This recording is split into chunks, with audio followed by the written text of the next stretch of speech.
सब्जियों का हरा भरा खेत है, बीच में बांस का शेल्टर है, उसके ऊपर सब्जियों की बेल लगी हुई है और सब उसके नीचे बैठकर खाना खा रहे हैं। अरे आज तो ये लहसुन और मिर्च की चटनी अलग ही स्वाद दे रही है। कुछ डाला था क्या बेटा इसमें?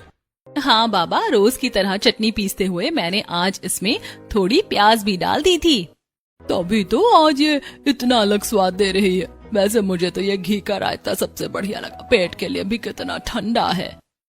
माँ आपको पता है वो मेरा दोस्त है ना नमन, उसके घर पर कल एसी आया है। हमारे घर पर एसी कब आएगा? अरे बेटा अभी इतनी गर्मी शुरू नहीं हुई है जो हम एसी लाए, और भला हम गांव वालों को एसी की क्या जरूरत है। ऊपर से तेरी बहन ने भी बढ़िया जुगाड़ कर रखा है। पता नहीं कैसे इसके दिमाग में तरकीब आई कि बांस से खेतों में ये छप्पर बना दिया और ऊपर से इस पर सब्जियों की बेलें डाल दी। इसके नीचे बैठकर कितनी ठंडक मिलती है। हाय भाई, मैं तो जून जुलाई के मौसम में भी आराम से इसके नीचे सो जाता हूँ। संगीता ने अपने पिता मनोज के खेतों में बांस का एक शेल्टर बना रखा था, जिसके ऊपर से ढेर सारी सब्जियों की बेलें जाती थी। चारों तरफ से बेलों से ढके होने के कारण इसके अंदर काफी ठंडक रहती थी और गर्मियों के मौसम में भी पूरा परिवार आराम से उसमें समय बिताता था। तो वहीं दूसरी तरफ शहर में, तारा बहू, आज भी दोपहर में तुमने खाना बाहर से मंगवा लिया? मम्मी जी, मेरा दोपहर में कुछ भी बनाने का मन नहीं करता। अब तो गर्मियाँ भी शुरू हो गई हैं, इसीलिए और मन नहीं करता। अभी तो ठीक से गर्मी शुरू भी नहीं हुई है और तुझे अभी से आलस चढ़ गया। जब जून का महीना आएगा तब तू क्या करेगी? एक बात तो है, मुझे तो लगता है इस बार तगड़ी गर्मी पड़ने वाली है। कॉलेज से बस स्टैंड जाते जाते मैं तो पसीने से भीग जाती हूँ। वो तो देखते हैं बेटा, दिन की तो सर्दी खत्म हो गई, रात की हल्की हल्की रह गई है। मैं चाहती हूँ ऐसा ही मौसम रहे, ना ज्यादा गर्मी ना ज्यादा ठंड। इसी तरह शाम हो जाती है, रात का वक्त होता है, सब खाना खा रहे होते हैं। तभी सुधीर, 2 दिन बाद मुझे अपनी गांव वाली जमीन का सौदा करने के लिए जाना है। ये राजेश तो वर्क ट्रिप पर जा रहा है, अगर तू फ्री है तो तू मेरे साथ चलना। 2-3 दिन का काम है। ठीक है पापा, वैसे भी मैंने कई महीनों से ऑफिस की छुट्टी नहीं ली है, 2-3 दिन की छुट्टी तो आराम से मिल ही जाएगी। 2 दिन गुजरते हैं और आज सुधीर और उमेश शहर से ट्रेन पकड़कर सीधा गांव पहुंच जाते हैं, जहां वो महेश नाम के आदमी से मिलते हैं। जहां महेश अब उन्हें सीधा मनोज के खेत में ले जाते हैं और अब सुधीर और उमेश खेत में बना हुआ बांस का और बेलों का ढका शेल्टर देखकर सुधीर और उमेश दोनों हैरान होते हैं। अरे भाई, ऐसी चीज तो मैं खेतों में पहली बार देख रहा हूँ, और इसके अंदर कितनी ठंडक भी है। भाई मनोज, ये सुधीर भाई साहब अपनी गांव की जमीन का सौदा करने के लिए आए हैं, और ये मनोज भाई साहब, ये सारे खेत इन्हीं के हैं। अरे ये तो मेरी बेटी का दिमाग था, उसी ने ये सब किया है, वरना पहले हम कहाँ खेतों में बैठकर खाना खा पाते थे, और अब देखिए आराम से सो भी जाते हैं। मनोज अपनी बेटी की तारीफें कर ही रहा होता है कि तभी संगीता खेतों में आती है। संगीता भले ही सादगी से रहती थी, लेकिन उसकी सादगी में भी उसकी खूबसूरती अलग ही झलकती थी, जिसे देखकर उमेश भी कुछ देर के लिए बस उसे देखता ही रह जाता है। अरे काका, अगर मुझे पता होता कि आप आए हैं तो मैं आपकी मनपसंद मीठी मीठी लस्सी बनाकर लाती। बेटा वो तो मैं कभी भी पी लूंगा। इनसे मिलो, ये सुधीर भाई साहब हैं और ये उनका बेटा उमेश। अगर तुम्हें कोई दिक्कत ना हो तो उमेश को थोड़ा गांव घुमा दो। चेरी साहब हैं, पहली बार आए हैं गांव, इन्हें भी तो पता चले कि हमारा गांव कितना सुंदर है। संगीता अपने भाई मोनू को साथ में ले लेती है और उमेश को सारा गांव घुमाने लगती है, और वो गांव घूमने के बाद संगीता उमेश को अपने घर लेकर आती है। संगीता की खिड़कियों पर चढ़ी बेलें और आंगन में तरह तरह की उगी सब्जियों को देखकर उमेश, अरे ये सब आपने किया है?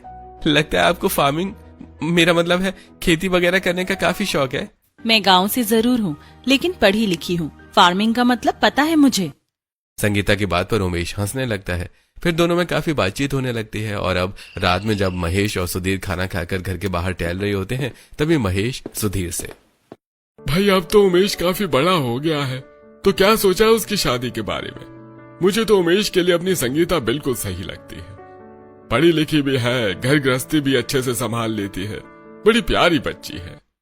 अरे सच कहूं तो मैं खुद तुमसे इस बारे में बात करने वाला था। एक बार संगीता के घर वालों से बात करो, मुझे तो वो लड़की पहली नजर में ही भाग गई थी। अगले दिन महेश सुधीर की तरफ से संगीता की शादी का प्रस्ताव उसके माता पिता के सामने रखता है, और उन लोगों को भी इस रिश्ते से कोई ऐतराज नहीं होता। तो वहीं दूसरी तरफ शहर में उमेश की भाभी तारा इन सभी बातों से अनजान अपनी बचपन की बेस्ट फ्रेंड आलिया से उमेश की बातें करती है। आलिया, तू कब उमेश को अपने दिल की बात बताएगी? ना खुद बताती है ना मुझे बताने देती है। घर में आजकल उसकी शादी की बातें चलने लगी हैं, कहीं ऐसा ना हो कि वो किसी और का पति बन जाए और तू बस देखती रह जाए। अरे यार ऐसा मत बोल, शादी तो मैं उसी से ही करूंगी। एक काम कर, जब वो गांव से आ जाएगा ना, तब तू उसे मेरे बारे में बता देना, और डायरेक्ट रिश्ता ही भिजवाना मेरे घर। ओहो, लगता है मैडम जी शादी के लिए कुछ ज्यादा ही उतावली हो रही है। टेंशन मत कर, अब तेरा ये बेस्ट फ्रेंड से मेरी देवरानी बनने का सफर तो मैं ही तय करूंगी। इससे पहले तारा आलिया के बारे में घर में किसी से कुछ कहती, तभी सुधीर और उमेश गांव से शहर आ जाते हैं और सुधीर बाकी घर वालों को संगीता के बारे में बता देता है। वो सब तो ठीक है, लेकिन लड़की गांव से है, शहर की घर गृहस्थी कैसे समझेगी और आसपास के लोग भी बातें बनाएंगे। पापा जी, ये गांव की लड़कियां तो एकदम गंवार होती हैं, किसी भी चीज की नॉलेज नहीं होती। उस गोपी बहू सीरियल की तरह कहीं उसने भी देवर जी का लैपटॉप या फोन धो दिया तो? बहू, हकीकत में कोई इतना गवार नहीं होता। ये टीवी सीरियल देख देख कर तुम्हारा दिमाग खराब हो गया है। वो लड़की अच्छी खासी पढ़ी लिखी है और घर परिवार भी उनका अच्छा है। इतना कहकर सुधीर जब संगीता की फोटो सभी को दिखाता है तो नैना, कुछ भी बोलो भैया, आपने भाभी तो काफी अच्छी पसंद की है। देखो माँ कितनी सुंदर है ना। काफी समझदार भी है।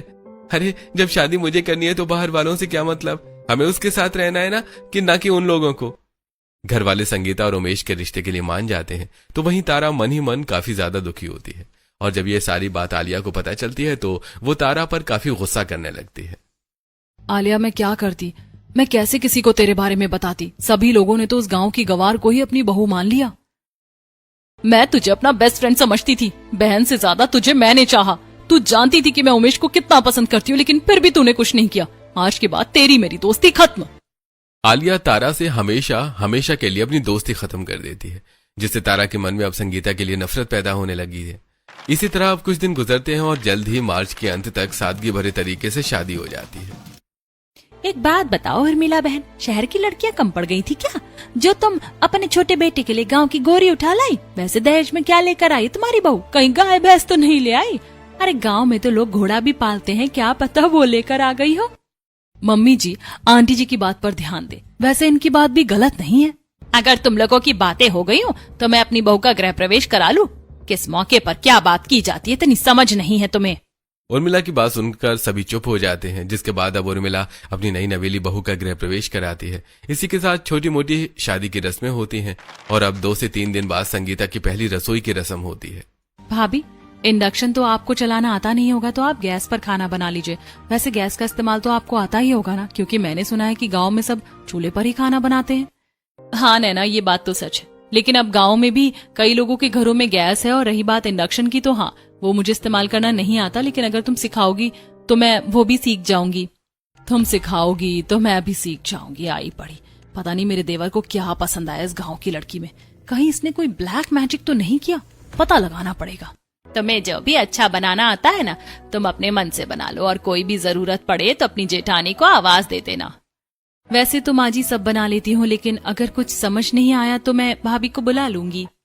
संगीता की बात सुनकर तारा का मुंह और बन जाता है और अब संगीता सबके किचन से जाने के बाद अपनी शहरी ससुराल की रसोई में सबके लिए छोले पनीर, मलाई कोफ्ता, दही का रायता, चावल, कढ़ी और मीठे में फालूदा बनाती है। और अब जब सब संगीता की पहली रसोई का खाना खाते हैं तो भाऊ, मानना पड़ेगा। अरे मैं तो उसी दिन समझ गया था जब मैंने तुम्हारे हाथ का खाना गांव में खाया था। गांव के खाने का स्वाद ही अलग होता है। मुझे नहीं पता था कि तुम फालूदा भी बना लेती हो। मजा आ गया ठंडा फालूदा खाकर। उमेश, तेरी तो मौज है।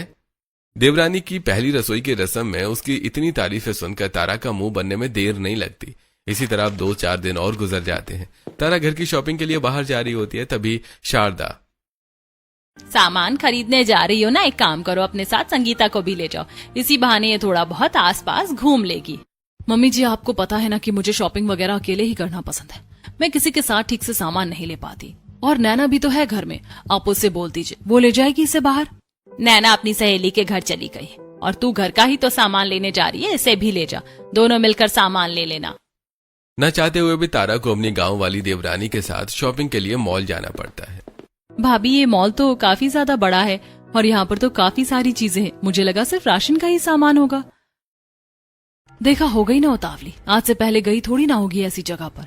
अरे उनके गांव की तरह थोड़ी ना है हमारा शहर, क्यों ना इसे थोड़ा नीचा दिखाया जाए। वैसे संगीता, तुम तो ऐसी जगह पर पहले कभी नहीं आई होगी ना, सब कुछ तुम्हारे लिए नया है। तो प्लीज यहाँ की किसी भी चीज को हाथ मत लगाना, कहीं तुमने किसी चीज को खराब कर दिया तो बहुत नुकसान हो जाएगा। जब तक इन सामानों को हाथ नहीं लगाएंगे तो इन्हें लेंगे कैसे? और ऐसा नहीं है कि मैं पहले कभी ऐसी जगह पर नहीं आई, मेरी दूर की मौसी है, वो भी शहर में रहती है। मैं जब भी उनके घर आई थी तो उनके साथ मॉल जाया करती थी। वो इससे थोड़ा छोटा था लेकिन वो भी बढ़िया था। वहाँ पर भी काफी सारा सामान मिलता था। इसे देखकर तो लगता ही नहीं है कि गांव की है। कैसे इसे सब कुछ पता रहता है। जहां तारा संगीता को नीचे दिखाने की सोच रही थी, वहीं संगीता की बात सुनकर तारा का मुंह बन जाता है। अब वो लोग घर का सारा सामान लेकर घर आ जाते हैं। ऐसे कुछ दिन और गुजरते हैं और आज गली में सब्जी वाला आया होता है। आसपास की सभी औरतें सब्जी लेने के लिए नीचे आ जाती हैं। ये भिंडी किस भाव दी है और पालक? पालक 40 रुपए किलो और भिंडी 60 रुपए किलो। आप तो बिल्कुल लूट ही रहे। दिन पर दिन गर्मी के साथ साथ सब्जी की महंगाई भी बढ़ती जा रही है। सभी अब महंगी सब्जियां ही लेने लगते हैं कि तभी संगीता अपनी जेठानी के साथ बाहर सब्जी लेने आती है और जब वो उन सब्जियों को देखती है तो एक तो आप बासी सब्जी बेच रहे हो, वो भी इतनी महंगी। खेतों से तो आप आधे दामों में सब्जियां लेकर आते हो। ये सब बासी सब्जियां हैं लेकिन दिखने में तो ताजी लग रही हैं। ये सब काफी पुरानी सब्जियां हैं। गांव में हमारा सब्जी का ही काम है, इसीलिए मुझे इनकी अच्छे से परख है। क्यों भैया, क्यों चूना लगा रहे हो लोगों को? मैं कोई चूना नहीं लगा रहा हूँ। सालों से यहाँ सबको सब्जियां बेच रहा हूँ। अगर आप लोगों को फिर भी इनकी बातों पर यकीन है तो बता दीजिए, कल से नहीं आऊंगा सब्जियां लेकर। अरे भैया, आप तो गुस्सा हो गए। मेरी देवरानी तो मजाक कर रही थी। तुम्हारा दिमाग तो नहीं खराब हो गया? मार्च का महीना खत्म हो चुका है, धीरे धीरे गर्मी बढ़ रही है। इस सब्जी वाले की वजह से हमें सब्जी लेने के लिए दूर नहीं जाना पड़ता और तुम हो की। लेकिन भाभी, ये सच में बासी सब्जियां हैं। चुप करो तुम और अंदर चलो। तारा संगीता को डांटकर अंदर भेज देती है। संगीता अपनी जेठानी की इज्जत करते हुए उसे कुछ नहीं कहती। ऐसे कुछ समय गुजर जाता है और आज संगीता जब कपड़े सुखाने छत पर आती है तो अपनी ससुराल की बड़ी सी छत को देखकर, ससुराल की छत तो कितनी ज्यादा बड़ी है। शादी को इतना टाइम हो गया है और आज आ रही हूँ छत पर। इतनी बड़ी छत पर तो मैं तरह तरह की सब्जियां उगा सकती हूँ। संगीता इतना बोल ही रही होती है कि तभी उर्मिला छत पर आती है। संगीता बहू, अभी तक तूने कपड़े नहीं सुखाए और ये धूप में खड़ी खड़ी क्या कर रही है? चल जल्दी नीचे आ। माँ जी, आपकी छत तो कितनी ज्यादा बड़ी है। क्यों ना मैं यहाँ पर सब्जियों की खेती कर लूँ। घर पर ही ताजी सब्जियां उग जाएंगी। ये सब गांव वगैरह में अच्छा लगता है, शहर में नहीं। सोसाइटी में रहते हैं हम। आसपास के लोग देखेंगे तो मजाक बन जाएगा। कोई जरूरत नहीं है ये सब करने की। उर्मिला कुछ और कहती कि तभी वहां तारा आ जाती और सारी बातें सुनकर, आप एक गांव की बहू से क्या ही एक्सपेक्ट कर सकती हैं? गाय भैंस पालन नहीं हुआ ना, इसीलिए अब यहाँ खेती करना चाहती है। अपनी जेठानी की ऐसी बातें संगीता को काफी बुरी लगती हैं। रात के खाने में जब सुधीर तोरई की सब्जी देखता है तो, अरे बहू, परसों तुमने इतनी सारी सब्जी ली थी और आज तुमने ये तोरई की सब्जी बनाई है। जी, वो सारी सब्जियां खराब हो गई और आज सब्जी भी काफी महंगी थी तो बस तोरई ले ली थी। खराब तो होंगी ही ना, बासी सब्जियां जो थी। पापा जी, मैं सोच रही थी कि क्यों ना मैं छत पर थोड़ी बहुत खेती कर लूं। इससे हम कुछ सब्जियां तो घर में ही उगा लेंगे। मैंने समझाया था ना तुझे, आस पास के लोग देखेंगे तो बातें बनाएंगे। छत हमारी है, हम कुछ भी करें, लोगों से हमें क्या मतलब है। और इसी बहाने हमें घर पर ऑर्गेनिक सब्जियां तो मिल जाएंगी। बहू, तुम कर लेना छत पर खेती। और जो भी सामान चाहिए होगा वो तुम भाभी के साथ जाकर ले आना, उन्हें उसकी दुकान पता है। सभी की बात सुनकर तारा का बहुत बुरी तरह से मुंह बन जाता है। अब तारा अगले दिन संगीता को न चाहते हुए भी फार्मिंग की शॉपिंग के लिए दुकान पर ले जाती है। भाभी, ये सारे बीज, खाद और ये बाकी का सामान खेती करने में काम आएगा। ये कुछ ज्यादा ही दिमाग नहीं चाट रही है? अभी बताती हूँ इसे। तारा जानबूझकर संगीता को मार्केट में ही छोड़कर गायब हो जाती है और जब संगीता काफी देर तक तारा को नहीं मिलती, हे भगवान, ये तारा भाभी कहाँ चली गई? तारा के न मिलने पर संगीता काफी मुश्किल से ऑटो लेकर घर आती है। संगीता बहू, कहाँ रह गई थी तुम? तुम्हारा फोन भी नहीं लग रहा था। पता है हम सब कितना परेशान हो गए थे। संगीता, तुम कहाँ चली गई थी? मैंने भी तुम्हें बाजार में काफी ढूंढा लेकिन तुम नहीं मिली।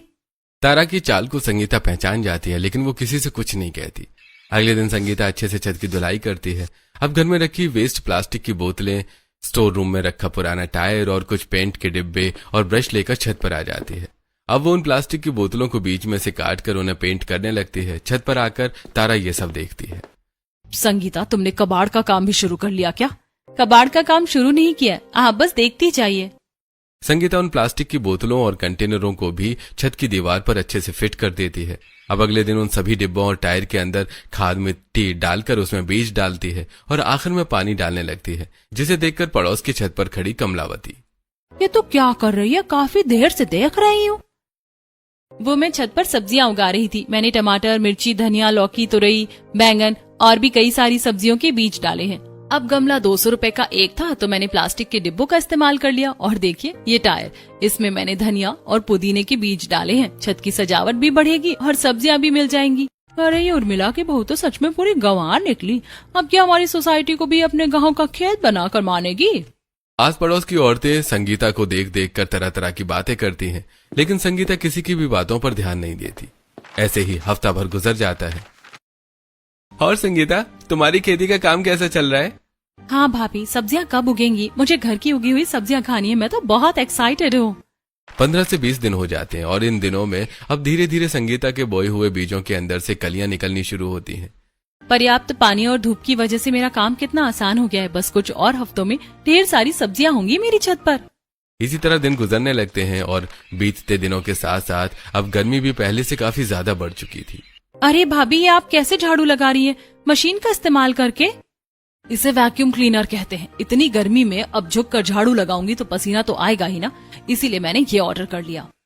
वो तो ठीक है भाभी, लेकिन मेरे ख्याल से इंसान को कुछ काम अपने हाथ पैरों को इस्तेमाल करके ही करने चाहिए। इससे शरीर में फुर्ती आती है और पसीना निकलना तो अच्छी बात होती है।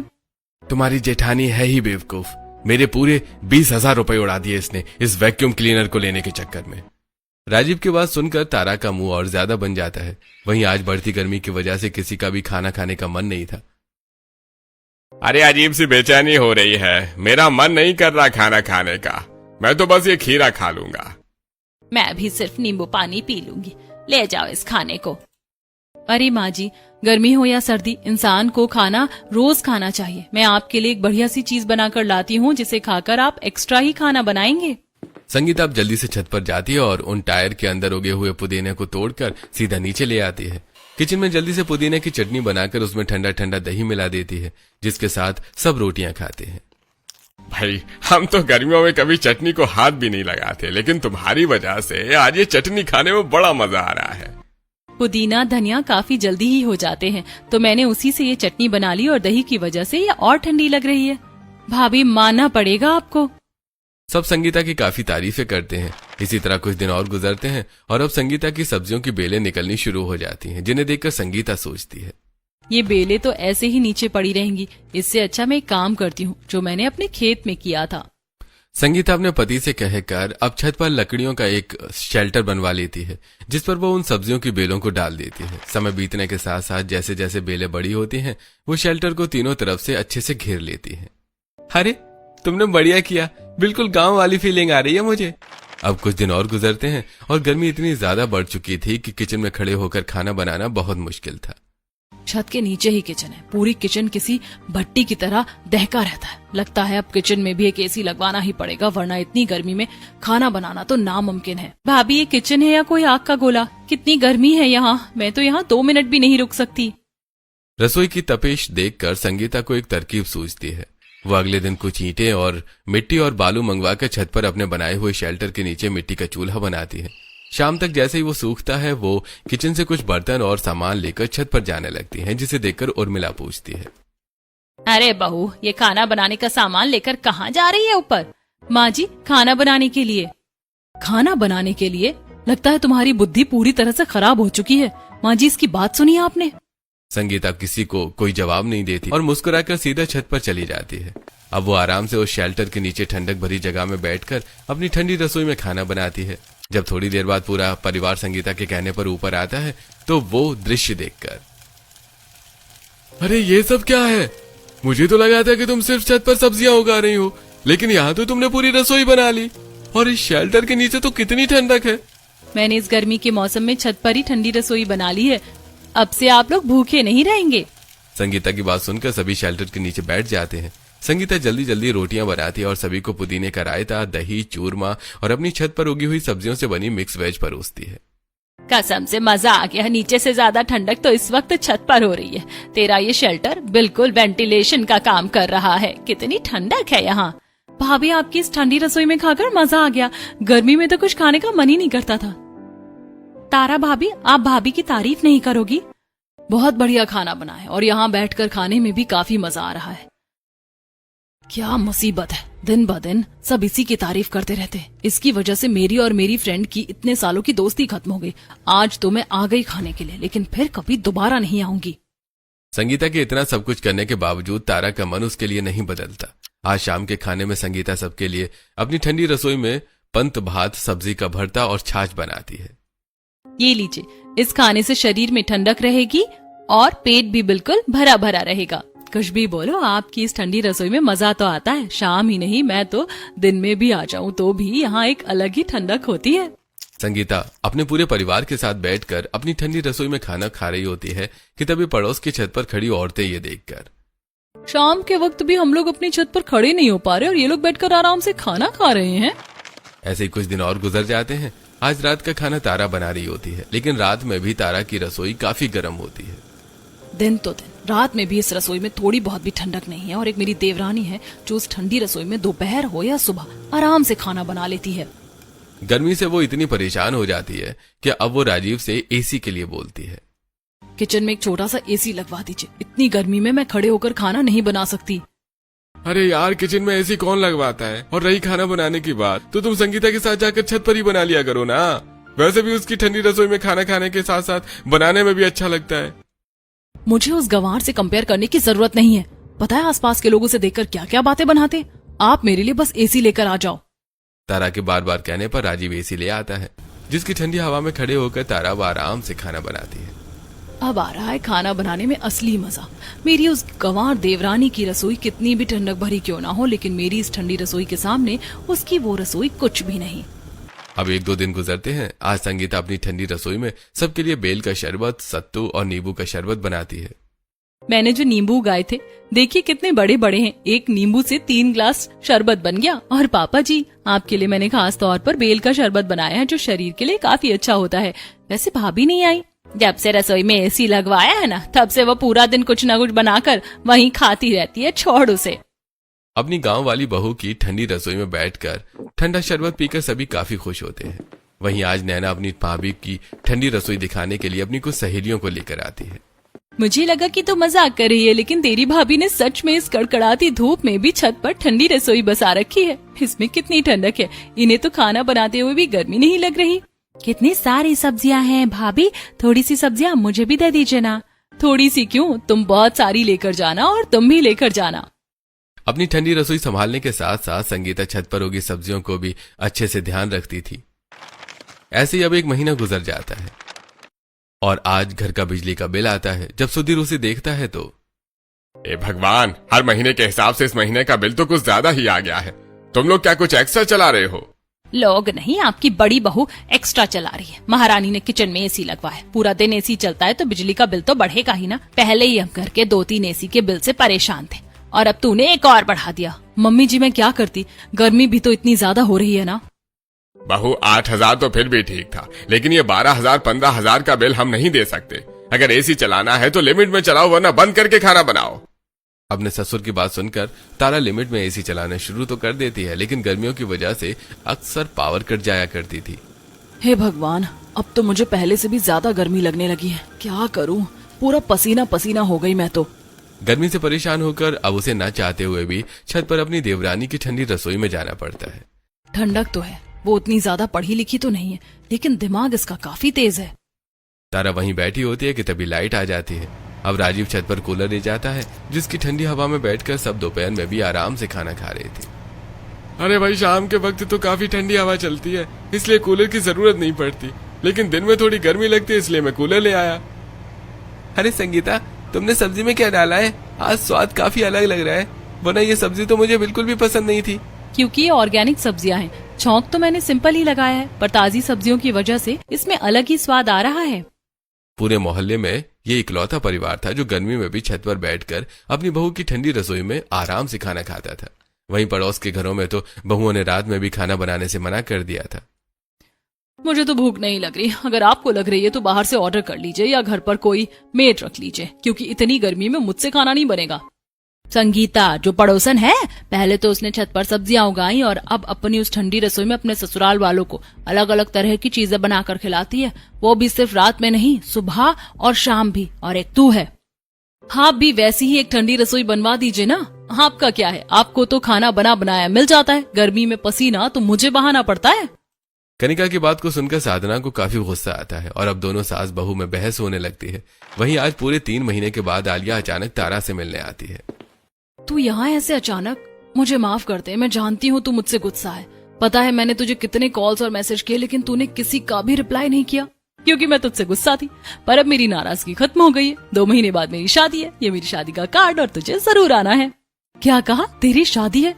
लेकिन तू तो उमेश को पसंद करती थी ना। इतनी जल्दी तेरा दूसरा बॉयफ्रेंड भी बन गया और अब तू उससे शादी करने वाली है? अरे बाबा, मेरी अरेंज मैरिज हो रही है, जिससे मेरी शादी हो रही है वो बहुत अच्छा इंसान है। कहते हैं ना कि भगवान कुछ बेहतर देने के लिए ही आपसे कुछ छीनता है, तो शायद इसीलिए उन्होंने मेरी और उमेश की शादी नहीं करवाई, वरना मैं अपने आइडल मैच से कैसे मिलती। तारा को कार्ड देकर आलिया चली जाती है। अपनी सहेली की नाराजगी खत्म होते और उसे खुश देख अब कहीं न कहीं तारा भी संगीता को माफ कर देती है। आज शाम जब संगीता रसोई में खाना बना रही होती है तभी तारा उसके पास आती है। क्या बना रही हो संगीता? काफी अच्छी खुशबू आ रही है नीचे तक, मैं भी तुम्हारी मदद कर देती हूँ। क्या बात है भाभी, आज आप मेरे खाने बनाने में मदद कर रही हैं, वो भी मेरी ठंडी रसोई में। लेकिन आपको तो यहाँ आना पसंद नहीं था ना? ऐसा नहीं है कि पसंद नहीं था, अब मैं तुम्हें क्या ही बताऊं। छोड़ो ना पुरानी बातें, चलो मिलकर खाना बनाते हैं। संगीता को काफी अच्छा लगता है कि उसकी जेठानी उसके साथ खाना बनाने में मदद कर रही है। इसी तरह कुछ दिन और गुजरते हैं। संगीता बेटा, तुम्हारा बहुत बहुत शुक्रिया। उस सब्जी वाले ने तो सच में लूट मचा रखी थी और तुमने मुझे इतनी सारी सब्जियां फ्री में दे दी। अरे ममता, तुम यहाँ और ये इतनी सारी सब्जियां कहाँ से आई? तुम्हारी बहू ने दी है। कल उस सब्जी वाले से जो सब्जी ली थी ना, वो सारी की सारी बासी निकली और सुबह तक खराब भी हो गई। अच्छा, पहले तो तुम मेरी बहू का काफी मजाक उड़ाती थी और अब मेरी बहू से ही सब्जियां ले रही हो। चलो अच्छा है, अच्छा है। अब आसपास की औरतें सीधा संगीता के पास से ही सब्जियां लेना शुरू कर देती है, जिन्हें मंडी के भाव से कम पर बेचकर भी संगीता अच्छे खासे पैसे कमा रही थी। 1-2 हफ्ते और गुजरते हैं। सभी लोग ठंडी रसोई में बैठकर शाम की चाय पी रहे होते हैं कि तभी नैना बोलती है। भाभी, ये देख लीजिए, आपकी इस गर्मी वाली छत की ठंडी रसोई पर कितने सारे लाइक्स आए हैं। जब मेरी सहेलियां आई थी तो उन्होंने इसकी फोटो सोशल मीडिया पर डाली थी। काफी सारे लोग आपकी इस ठंडी रसोई में आकर खाना खाना चाहते हैं। मैं तो कह रही हूँ भाभी कि आप यहाँ एक रेस्टोरेंट ही खोल लो। ये ठंडी रसोई तो मैंने आप लोगों के लिए बनाई थी। अगर रेस्टोरेंट खोलेंगे तो फिर हम लोग एक दूसरे के साथ वक्त कैसे बिताएंगे? अरे, हम तो कौन सा पूरे दिन के लिए रेस्टोरेंट खोलेंगे, सिर्फ 2 से 3 घंटे के लिए खोलेंगे। इससे हमारा और मुनाफा होगा। ऐसे रेस्टोरेंट आजकल बहुत चलते हैं। संगीता सबकी बात मानकर रेस्टोरेंट खोलने के लिए हाँ बोल देती है। नैना उस ठंडी रसोई की फोटो सोशल मीडिया पर पोस्ट कर देती है। अब हर दिन शाम 5 बजे तक संगीता का छत पर रेस्टोरेंट ओपन होता है, जहां वो चूल्हे पर खाना बनाती है और कई लोग आकर कुर्सी टेबल पर बैठकर मजे से खाना खाते हैं। कुछ भी बोलो यार, खाना खाने में मजा बहुत आ रहा है। बिल्कुल गांव वाली फीलिंग आ रही है। बिना कूलर पंखे के भी यहाँ कितनी ठंडक है। कोई कह ही नहीं सकता कि दोपहर के वक्त हम छत पर बैठकर खाना खा रहे हैं। अरे वो तो है ही, बाकी रेस्टोरेंट के हिसाब से यहाँ का खाना भी काफी सस्ता है और यहाँ कपल्स का वैसा माहौल नहीं है। इंसान आराम से अपनी फैमिली के साथ वक्त बिता सकता है। लोगों के अच्छे रिव्यू सुनकर संगीता और उसका पूरा परिवार काफी खुश होता है। दिन ब दिन रेस्टोरेंट में भीड़ बढ़ने लगती है। ऐसा लग रहा है कि मैं सच में अपने गांव आ गई हूँ। इतने सालों में तुम लोग मुझे आज किसी ढंग की जगह पर लेकर आए हो। चूल्हे की रोटी का तो मजा ही कुछ और होता है। समय गुजरता रहता है। आज संगीता जहाँ लोगों को खाना दे रही है, वहीं तारा चूल्हे पर बैठकर खाना बना रही है। भाभी, आप तो चूल्हे पर काफी अच्छे से खाना बनाना सीख गई हैं। Very good. तुम गांव की लड़कियों ने क्या समझ रखा है कि हम शहर की लड़कियां ये सब काम नहीं कर सकती? वो तो कभी हमें मौका नहीं मिला, वरना मौका मिले तो हम तुम गांव की लड़कियों को भी पीछे छोड़ दें। भाभी, ये तो आपने अपनी कुछ ज्यादा ही तारीफ कर ली। चलिए कोई बात नहीं, कभी कभी कर लेनी चाहिए। अब जल्दी से बर्तन में सब्जी निकालिए, तब तक मैं लोगों को छाछ दे देती हूँ। जिठानी और देवरानी मिलकर अपनी ठंडी रसोई के रेस्टोरेंट को काफी अच्छे से संभालती हैं। बाकी समय पूरा परिवार उसी ठंडी रसोई में सुकून से खाना खाता है और अब तारा भी संगीता के साथ फार्मिंग का काम शुरू कर देती है।